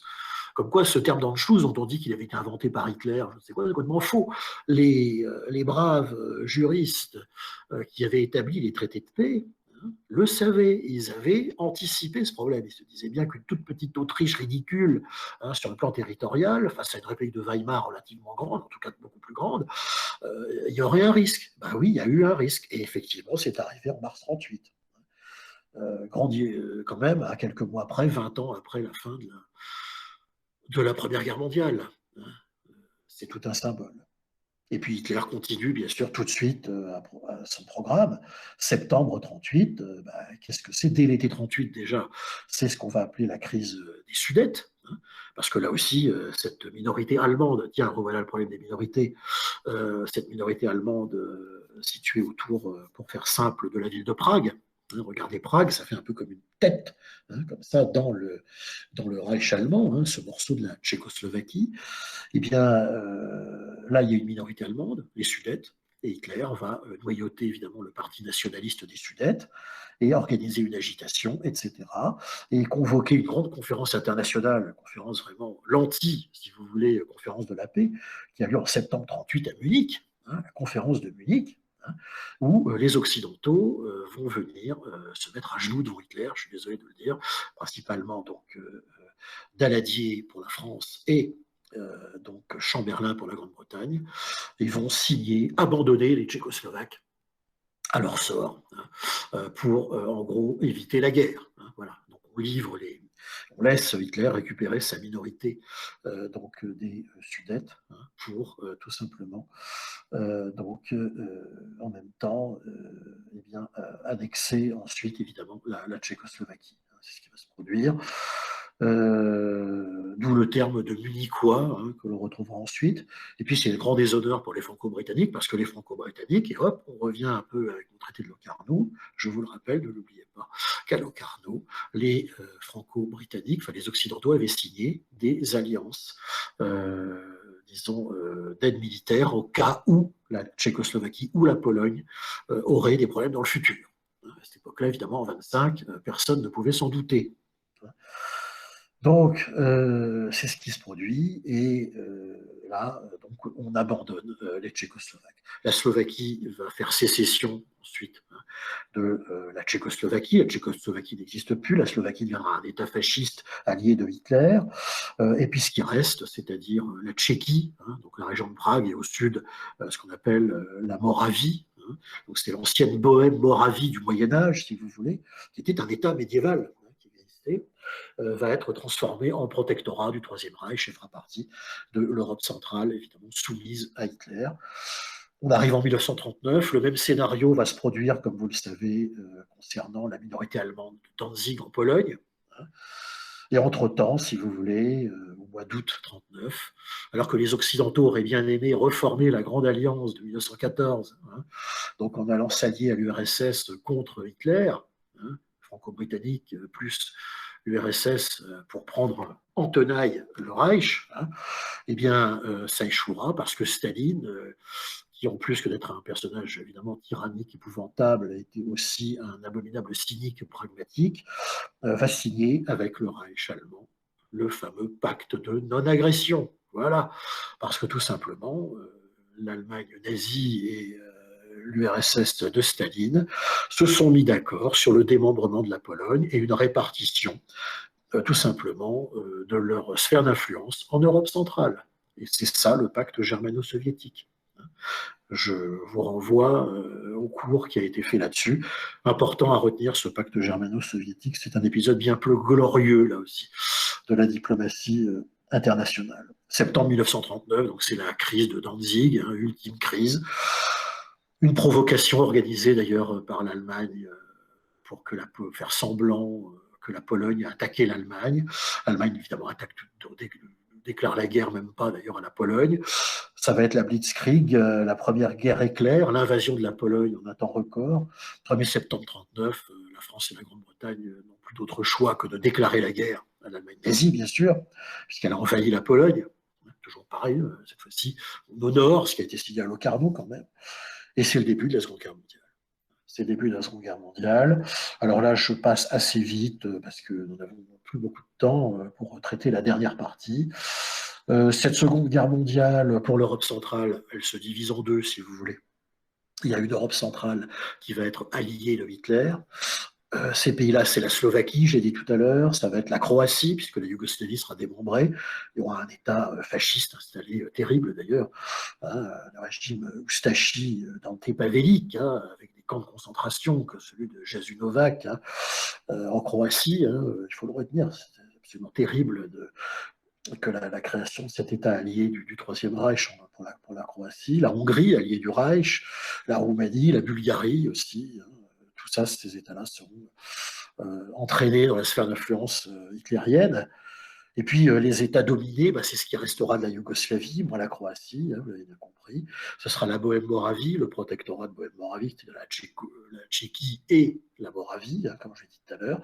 La Pologne, bien sûr, pauvre Pologne, qui avait à peine vécu pendant l'entre-deux-guerres, sera déchirée en deux, hein, une partie occupée par l'URSS, une autre part, évidemment, l'Allemagne nazie, qui, au moment où elle envahira, évidemment, l'URSS, s'occupera toute la Pologne.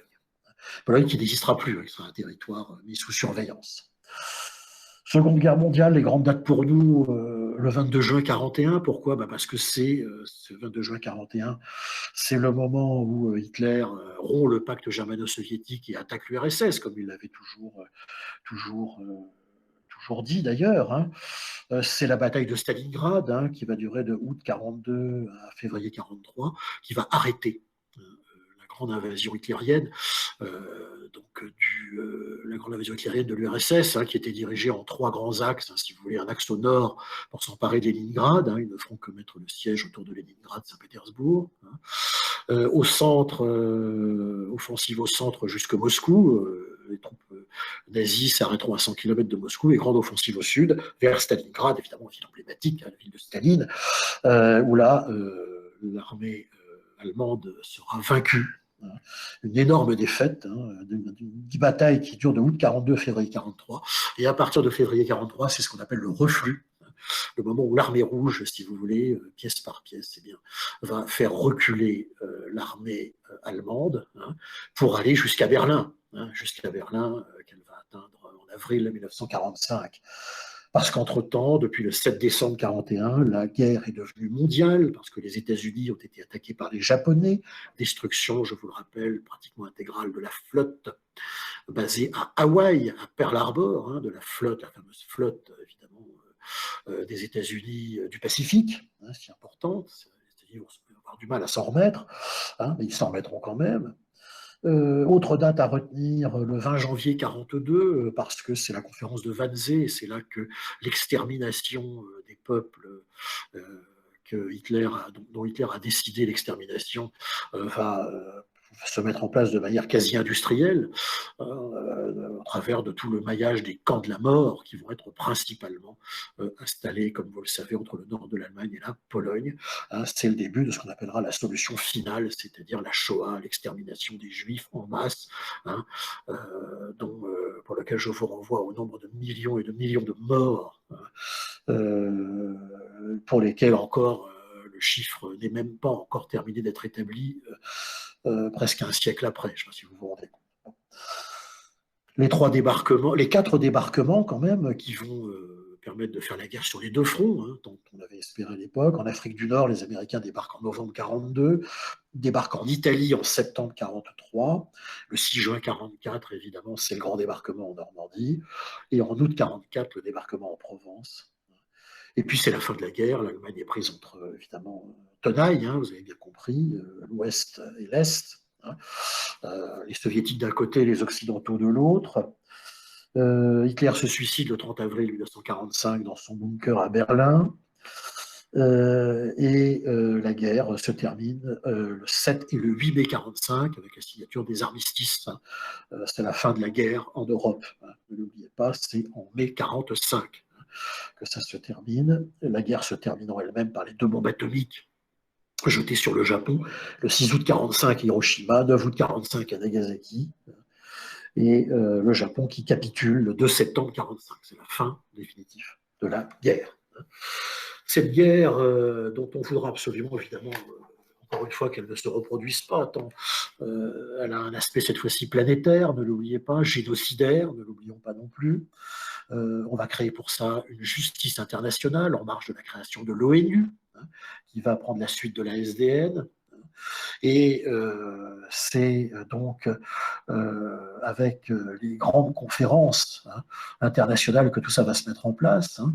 La conférence de Yalta, le 11 février 1945, et la conférence de la Victoire à Potsdam, dans la banlieue de Berlin, le 17 juillet au 2 août 1945.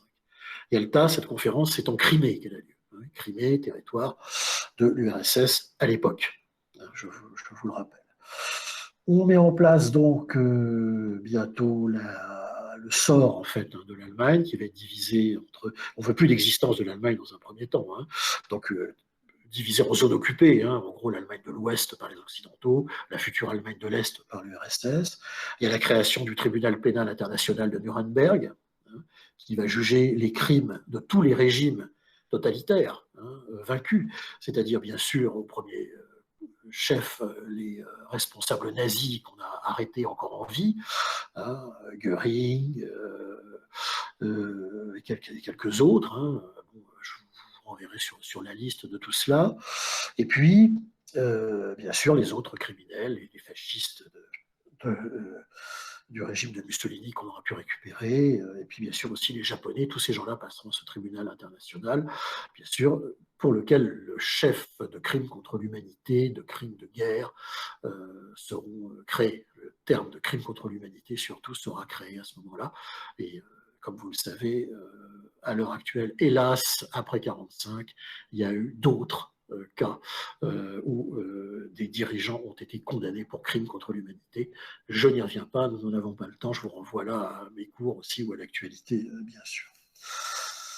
Donc, création de l'ONU, et puis 1947, hein, donc là j'entre dans la troisième partie, dernière partie, 1947, donc, hein, c'est la grande aide internationale que propose les Occidentaux hein, sous la forme du plan Marshall à l'ensemble des pays qui ont subi la Seconde Guerre mondiale en Europe, je vous le rappelle, le plan Marshall. Sauf qu'entre-temps, eh bien, je vous avais dit, grande euphorie démocratique en 1919, grande euphorie démocratique en 1989-90, mais en 1945, ben non, parce qu'à l'Est, on sait très bien ce qu'il y a l'armée rouge, il y a Staline, et Staline, entre-temps, ben, qu'est-ce qu'il a fait? Il a pris le contrôle de toute l'Europe centrale, sauf peut-être une partie de l'Autriche, comme je vous en avais parlé déjà. Toute l'Europe centrale est désormais occupée par l'armée rouge. Alors oui, bien sûr, Staline a promis à Yalta qu'il organiserait des élections libres dans sa zone, mais en fait, vous le savez, il ne le fera pas. Il va mettre en place dans tous ces pays-là des dirigeants staliniens. qui vont évidemment complètement transformer ces pays-là sous coup d'arrestation, d'exécution en des États totalitaires. Les États frères de la grande URSS. C'est la naissance du bloc de l'Est. Et ce qui va cimenter la naissance du bloc de l'Est en 1947, c'est les pays qui vont accepter ou refuser l'aide Marshall. Et il se trouve que la Yougoslavie de Tito, qui s'est libérée toute seule, Tito, avec les partisans autour de lui, a réussi à éliminer évidemment déjà le régime oustachiste croate et à refaire l'unité de la Yougoslavie autour de lui. Et il va donc proclamer évidemment la naissance de la République fédérale de Yougoslavie. Et il va accepter, bien sûr, une partie de l'aide du plan Marshall. Et Tito déplaît fortement à Staline, parce que Tito est quelqu'un qui est indépendant. Et il le restera d'ailleurs. Tito meurt en 1980, je vous le rappelle. Donc, des décennies d'une aventure de ce qu'on appellera une économie mixte vont se mettre en place en Yougoslavie, si vous voulez. Donc, ça, c'est ce qui va se produire après, entre 1945 et 1947. Tito sera exclu du camp socialiste, bien sûr. Et en 1948, c'est comme Churchill va le dénoncer d'ailleurs, le Churchill qui était arrivé aux affaires en 1940, qui est le grand artisan de la victoire pour la Grande-Bretagne, etc. Churchill donc va, dans un grand discours, évidemment, annoncer que le rideau de fer est né. Alors, comme je vous l'ai dit pour 14-18, là, les grands vainqueurs, c'est qui? Pour les États-Unis, c'est évidemment d'abord Roosevelt. Roosevelt qui était arrivé au pouvoir dans les années 30, qui avait sorti les États-Unis évidemment des conséquences de la crise de 29. Donc c'est évidemment le président Roosevelt. Franklin Delano Roosevelt, qui mourra un peu après la conférence de Yalta, il mourra en avril 1945, Roosevelt, et son successeur Truman, qui lui est fortement anticommuniste, va lui succéder. Donc voilà pour les États-Unis. Pour la Grande-Bretagne, c'est Churchill qui arrive au pouvoir en 1940. Vous savez, au moment le pire de la Seconde Guerre mondiale, où il va dire aux Britanniques, je n'ai que des larmes à vous offrir, mais qui va tenir. Churchill, qui va être le seul, l'affaire de la Grande-Bretagne, le seul État européen qui va finalement résister à Hitler tout seul. Et puis, pour la Grande-Bretagne, donc Churchill, pour les États-Unis, Roosevelt, et bien sûr, côté soviétique, aidé par les États-Unis, bien sûr, puisqu'envahi suite à la fin du pacte germano-soviétique, on a Staline.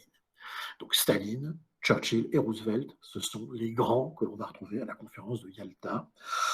À la conférence de Potsdam, ce sera Attlee pour la Grande-Bretagne, parce que Churchill perd les élections, parce qu'on voit en lui surtout le vainqueur de la Seconde Guerre mondiale. Ce sera donc Truman pour les États-Unis et évidemment Staline pour l'URSS. Voilà les acteurs en fait du grand déclenchement, si vous voulez, de la guerre froide. Cette guerre froide, donc, qui va être, on termine avec ça en fait dans la troisième partie, si vous voulez, qui va être jonché d'événements internationaux importants. Il faut retenir les choses suivantes. Alors, la première, c'est que Berlin sera l'épicentre, si vous voulez, des problèmes en fait Est-Ouest pendant cette guerre froide. Pour quelle raison? Parce que autant l'Allemagne est divisée en zones d'occupation, alors États-Unis, Grande-Bretagne, France et URSS, autant la ville de Berlin, qui elle se situe en plein milieu de la future Allemagne de l'Est, regardez sur les cartes, eh bien, elle aussi est divisée avec une zone occidentale et une zone soviétique. Et évidemment, Staline va tout faire pour empêcher cette zone occidentale d'exister en plein milieu de l'Empire soviétique. Et c'est le blocus de Berlin, la première crise, de juin 1948 jusqu'à 1949. Ce blocus de Berlin, Staline va tout bloquer pour essayer de forcer les Occidentaux à partir de Berlin-Ouest. Ça échouera. Pourquoi? Parce qu'à cette époque-là, les États-Unis ont encore la maîtrise du nucléaire, de la bombe atomique. Et oui. Et donc, Truman, fortement anticommuniste, je vous l'avais dit, ne va pas hésiter à menacer Staline de réduire l'Empire soviétique, de vitrifier l'Empire soviétique. Et Staline va être obligé de reculer en maintenant donc le statu quo à Berlin. Ça, c'est important de noter. C'est une victoire occidentale que cette crise de Berlin. donc qui se déclenche en juin 48. Ça cimente définitivement la division des deux Allemagnes, hein, déjà division des deux Allemagnes. Donc, c'est-à-dire que d'un côté, eh bien, il y aura la création en 1949 de la République fédérale allemande, dont la capitale sera Bonn, et en RDA, donc à l'est, d'une République démocratique allemande. Ce sera un peu un État idéologique, si vous voulez, capitale Berlin-Est, hein, et donc qui va être mis en place elle aussi en 1949. 49 sera aussi la naissance de l'organisation du traité de l'Atlantique Nord, l'alliance militaire occidentale, hein. Et de l'autre côté, à partir de 1955, les troupes, on appellera du pacte de Varsovie, c'est-à-dire l'alliance militaire entre l'URSS et les pays du bloc. Alors ces pays du bloc, ne l'oubliez pas, comportent une partie de l'Autriche. C'est important de ne pas l'oublier, ça. Une partie de l'Autriche en 1900, jusqu'en 1955, c'est-à-dire qu'il y a une double occupation occidentale et soviétique en Autriche à cette époque, jusqu'à cette époque-là. Et les Autrichiens reviendront dans le giron occidental en fait en négociant leur neutralité vis-à-vis des Occidentaux, vis-à-vis des Occidentaux et des Soviétiques. C'est pour ça qu'il faut savoir que pendant 10 ans, par exemple, la Vienne va avoir deux zones, une zone occidentale et une zone soviétique. C'est relativement oublié, mais nous, on doit s'en souvenir dans l'histoire de l'Europe centrale, parce que c'est une des raisons qui avait donné l'idée aux Hongrois de se sortir en 1956 du pacte du giron soviétique par la même méthode, hein, c'est-à-dire en voulant devenir aussi neutre. Ça échouera, comme vous le savez. Alors, en 1953, c'est la mort de Staline, évidemment. Hein. Finit par quitter la scène après 30 ans d'un pouvoir absolu. Son successeur, c'est Nikita Khrouchtchev, dont le programme, en gros, est la déstalinisation. Cette déstalinisation, comme vous le savez, va provoquer une vague de révolte dans le camp socialiste. Hein, là, je fais vite. Ça va commencer par la Pologne, et puis ça va se cristalliser à partir de la fin de l'année 56 en Hongrie, hein, par une véritable révolution qui éclate à Budapest, où les Hongrois vont tout simplement, effectivement, comme je vous l'ai dit, dire, ben voilà, nous, on veut faire sécession du bloc soviétique, on veut faire comme on fait les Autrichiens, on veut devenir indépendant, et se retirer, hein, du bloc soviétique.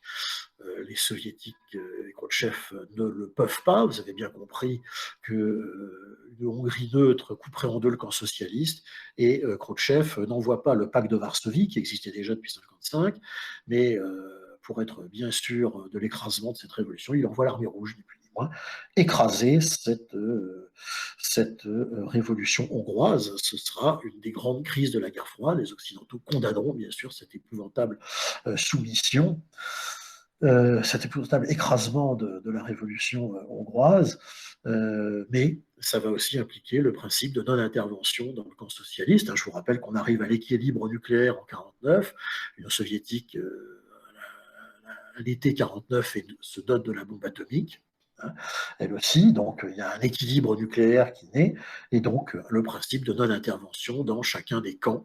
Hein, la guerre froide est vraiment désormais bel et bien cimentée. Et c'est ce qui va se passer ensuite avec d'autres crises, comme on a vu ensemble. En 1961, le problème est en RDA, parce que la RDA se vide de sa population. C'est un État non viable sur le plan économique. Et donc, pour tout simplement éviter cette hémorragie de la population est-allemande vers l'ouest, on construit un mur à Berlin. Hein, c'est 61, c'est la création du mur de la honte, hein, à Berlin, deuxième crise de Berlin, si on veut, ce mur, hein, qui va exister jusqu'en 1989. En 68, c'est une crise interne du camp socialiste qui se déclenche avec le printemps de Prague.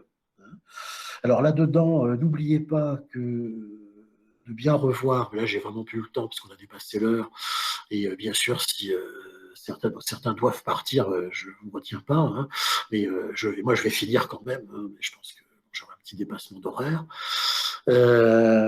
Et donc,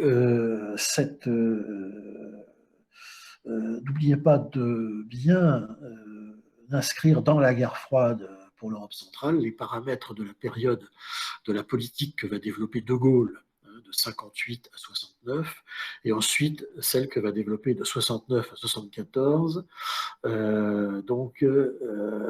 l'ost politique de Willy Brandt. C'est important, parce que ces deux aspects-là vont permettre justement, conjugués, d'avoir la détente tant espérée depuis la mort de Staline, avec les fameux accords d'Helsinki de 75. Donc n'oubliez pas ce paramètre. Donc 68, c'est le fameux printemps de Prague. Qu'est-ce que c'est que le printemps de Prague? Alors c'est pas une révolution, c'est une volonté de socialisme à visage humain, c'est-à-dire en gros d'introduire des réformes dans le système capitaliste, dans le système communiste, si vous voulez, de l'assouplir, de le rendre plus malléable, si vous voulez, notamment avec des notions d'économie mixte dedans, hein, un peu comme ce qu'avait réalisé en son temps Tito. Hein. Mais ça ne va pas plaire non plus, puisque, bon, bah, comme vous le savez, Khrouchtchev quitte le pouvoir en 64, il est remplacé ensuite par Brejnev, Léonid Brejnev, qui donc lui est un personnage qui veut absolument que rien ne bouge, si vous voulez. Et donc en 68, Brejnev enverra les troupes du pacte de Varsovie écraser le printemps de Prague. Néanmoins, les idées du printemps de Prague, les idées de Novotny, les idées de Dubček seront reprises intégralement par Gorbatchev, on le sait, à partir de 1985, avec la perestroïka et la glasnost. Mais elles seront reprises, et vous l'avez bien compris, c'est là tout le drame, trop tard, évidemment. Alors, également, bien garder à l'esprit dans l'écrasement du printemps de Prague qu'il y a un État du pacte de Varsovie qui va refuser d'intervenir, c'est la Roumanie. La Roumanie de Ceausescu. Ceausescu, jeune au pouvoir depuis quelques années à peine auparavant, en Roumanie, qui va se tailler ainsi une image internationale de dissident quasiment anti-soviétique, alors qu'en fait c'est un régime national-communiste dont on découvrira tout le cauchemar dans les années 80. Notez-le, il y a effectivement un côté indépendant au niveau de la Roumanie qui se manifeste à ce moment-là, c'est important dans l'histoire de la guerre froide. Hein. Et puis alors après vient la détente. Hein. Il y a eu les premières tentatives qu'avait fait De Gaulle avec sa politique de non-alignement entre donc 58 et 69, avec notamment le traité de l'Élysée, retenez-le quand même, 1963, qui est un peu le lancement du couple franco-allemand moderne. C'est important pour la relance de la construction européenne plus tard, tout ça. Et puis, ce que va continuer, donc, avec son ost politique, le chancelier ouest-allemand Willy Brandt, à partir de son arrivée au pouvoir en 69 jusqu'en 73, 74, le moment où vont s'ouvrir les travaux de la conférence d'Helsinki. Tout ça va permettre, si vous voulez, que l'Europe de l'Est et l'Europe de l'Ouest deviennent le terrain, si vous voulez, de la détente. Donc ça, c'est très important. Et c'est ce qui va se mettre en place donc, durant cette période de la guerre froide. Une période de détente. Alors la conférence d'Helsinki, j'ai plus le temps de détailler, vous reverrez les principaux points. Elle est importante, cette conférence, sur le plan temporel, parce que c'est un moment de détente, mais aussi pour les conséquences qu'elle aura plus tard. C'est-à-dire que c'est en partant, si vous voulez, de la conférence d'Helsinki, de la création de l'OSCE, etc., qu'on va pouvoir effectivement, sur cette base-là, après la fin du communisme dans les années 90, mettre en place la future politique dite des élargissements. D'abord, ça se passera par des élargissements au niveau de l'OTAN. Certains pays de l'Est vont d'abord rentrer dans l'OTAN parce qu'ils veulent se protéger de l'Est, ils ont un peu peur. Je n'y reviens pas, dans le contexte actuel, vous voyez à quel point l'Ukraine veut absolument rentrer dans l'OTAN à l'heure actuelle. C'est les mêmes réflexes que ceux des années 90, je vous le garantis. Et puis dans les années 2000, les grandes vagues d'élargissement de l'Union européenne, etc. Donc tout ça, c'est Helsinki qui le porte en germe, c'est pour ça que c'est important. Puis rapidement, Brejnev va contourner, si vous voulez, évidemment, parce qu'on est toujours dans la course aux armements, on va tenter de contourner, si vous voulez, les accords d'Helsinki. Ce sera la crise des euromissiles, de 77 à 87, bien après la mort de Brejnev, où on va redéployer des missiles à moyenne portée, si vous voulez, dirigés depuis l'Europe, mais vers les États-Unis, etc. Bon. Donc tout ça est en fait un jeu dans la course aux armements, mais qui va plomber sacrément la détente. Hein. Et puis il y a les grandes crises de la fin des années 70, début des années 80, une énorme erreur stratégique menée par l'URSS qui est l'invasion de l'Afghanistan. Je sais que ça n'a rien à voir avec l'Europe centrale, mais ça va précipiter la fin de l'URSS, surtout sur le plan économique et militaire, en 79. L'Afghanistan, pourquoi? Parce que, tout simplement, pour avoir un nouvel État entre les mains de l'URSS en Asie centrale. Parce que l'Inde, si vous voulez, qui est plutôt à cette époque-là pro-soviétique, a en face d'elle un Pakistan qui est complètement pro-nord-américain. Donc pour équilibrer le jeu des relations internationales de l'époque, les soviétiques vont vouloir s'imposer en Afghanistan. Malheureusement, les soviétiques ont oublié, en envahissant l'Afghanistan en 1979, que cet État s'appelait le tombeau des empires. Et je crois que dans l'actualité récente, c'est on ne peut plus vrai encore que maintenant aujourd'hui. Tombeau des empires parce que tout simplement, eh bien, les Afghans rebelles vont prendre le maquis, si je puis dire, dans les montagnes, hein, montagnes très élevées là-bas, et les soviétiques ne vont contrôler que les plaines et que les villes, la Kaboul, etc., dans les, dans les vallées, hein, mais pas le pays tout entier. Vous savez très bien que c'est le même phénomène qui jouera contre les forces de l'OTAN en Afghanistan dans les années 2000, hein, et que c'est peut-être bien pour ça aussi que les États-Unis vont les évacuer en septembre 2021, à ce que le président Biden semble avoir rappelé. Je vous laisse la méditer encore une fois, cette trajectoire 79-2021 sur l'Afghanistan. Je trouve qu'elle est assez intéressante, d'autant plus que l'Afghanistan, auparavant, était une possession coloniale britannique, et que les Britanniques, eux aussi, n'ont jamais réussi à soumettre pour les mêmes raisons. Voilà. L'histoire, c'est aussi ça, ça sert à méditer certaines choses. Autre grand problème de l'époque, c'est 80-82. Hein. C'est une grande révolte à nouveau en Pologne, avec le syndicat Solidarité, hein, autour de l'ouvrier des chantiers navals de Gdansk, qui s'appelle Jaruzelski. Hein. Il s'appelle, pardon, excusez-moi, quel horrible lapsus, qui s'appelle Lech Walesa, hein, bien sûr, qui va mener à cette prise de pouvoir en Pologne avec la bénédiction de Brejnev, du général Jaruzelski, justement, qui va soumettre cette grande révolte en Pologne, notamment en arrêtant Lech Walesa. Donc, c'est ce qu'on appellera l'état de guerre en Pologne, hein, sous la férule du général Jaruzelski, avec la bénédiction de Brejnev. Pourquoi Brejnev laisse-t-il un général polonais communiste prendre le pouvoir en Pologne? Tout simplement à cause des accords d'Helsinki, parce que dans les accords d'Helsinki, l'URSS avait juré qu'elle n'interviendrait plus en Europe militairement, comme elle avait pu le faire en 68 à Prague, ou comme elle l'avait fait en 56 à Budapest. Voilà, je vous laisse là aussi contempler cette ironie historique. Tout ça va plomber la fin des années Brejnev. Brejnev meurt en 82, hein, et c'est ensuite la fin, simplement le début de la fin de l'URSS. Je fais vite maintenant parce que j'ai abusé de votre temps en plus depuis presque un quart d'heure.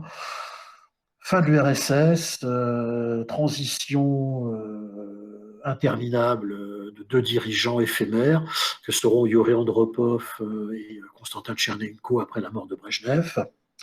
Et l'arrivée en 85 au pouvoir d'un vrai réformateur, lui, Gorbatchev, qui va mettre en place ses politiques de réforme, hein, restructuration, la perestroïka et la transparence, la glasnost, largement inspirées de celles de 68 hein, à Prague. Et bien sûr, ces réformes arriveront trop tard. Elles vont provoquer d'une part tout simplement l'effondrement de l'Empire soviétique lui-même, la révolte de toutes les républiques d'Asie centrale et également d'Europe, hein, Moldavie, Ukraine, Biélorussie, tous ces États-là vont partir. États baltes aussi, vont quitter hein, l'URSS. Gorbatchev, réformateur, laissera partir hein, tous ces États. Et puis, c'est l'année 89, la fameuse année où du nord de l'Europe centrale, hein, de la Pologne jusqu'à la Roumanie, eh bien, progressivement, les uns après les autres, les pays d'Europe centrale et orientale vont redevenir les États indépendants qu'ils étaient pendant l'entre-deux-guerres. Et oui. Et donc Lech Walesa sera le premier président de la Pologne libre. Et Václav Havel deviendra le premier président de la Tchécoslovaquie libre, etc., etc.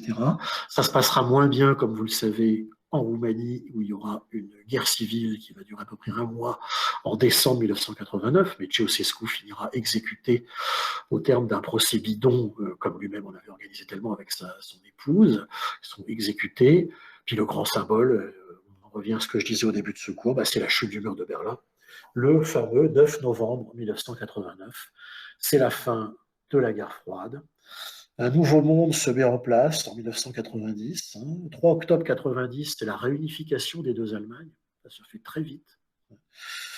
Et que de temps passé, depuis la crise de Berlin en 1948. Et puis en décembre 91, à la fin de l'année, c'est tout simplement la fin de l'URSS,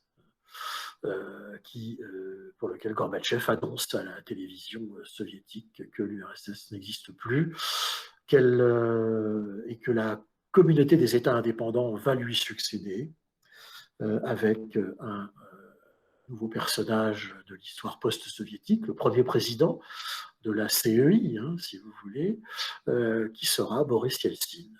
Voilà. Il y en a eu 3, je dis bien 3, Boris Yeltsin, Tchernomyrdine que l'on oublie souvent, et bien sûr le dernier en date qui est Vladimir Poutine. Voilà, si je ne commets pas d'erreur sur le deuxième, parce que je vous dis ça de tête. Voilà, on a fait le tour. Évidemment, je n'ai pas pu tout aborder parce qu'on a un peu plus de presque 2 heures, c'est extrêmement quand même c'est difficile. Mais j'espère que pour les 20 d'entre vous qui sont là et puis ceux qui reverront le replay de tout cela, je l'espère ce soir, j'espère avoir le temps de le faire, pourront donc bien s'en servir pour bien réviser pour le partiel donc du lundi 3 mai que je vous enverrai à 9h30. Voilà. Et je vous rappelle qu'il faudra me le rendre au plus tard le 7 mai inclus, parce qu'après je corrige et on n'aura pas beaucoup de temps pour tout saisir sur l'application de l'université. Voilà. Je vous remercie de votre attention. Si vous avez des questions, alors là, pour la petite histoire, je suis dans mon bureau à l'université, qui est rue des Irlandais à la Maison de la Recherche. J'ai donc fait ce dernier cours. C'est aussi tout un symbole que d'avoir le plaisir de le faire à distance, certes, mais dans les locaux de la Sorbonne Nouvelle plutôt que chez soi. J'espère que c'est de bon augure pour l'avenir, pour le retour vers une vie, en tout cas la plus normale possible pour tous. Alors prenez bien soin de vous, prenez bien soin de vos proches, toutes et tous. Faites attention à vous, et puis je compte sur vous pour le partiel de la semaine prochaine. Je vous remercie de votre attention à toutes et à tous. S'il y a des questions, vous pouvez m'en poser. Merci Romane, merci Théo. Voilà, je vous remercie de vous. Voilà, on peut Merci beaucoup, clôturer. monsieur. Merci Pauline, merci. Merci Gwikin aussi, voilà. C'est gentil d'être venu. Merci Laure. Et donc, on se retrouve la semaine prochaine pour l'envoi du partiel. Merci Mélisse. Merci beaucoup, au revoir. Merci, merci.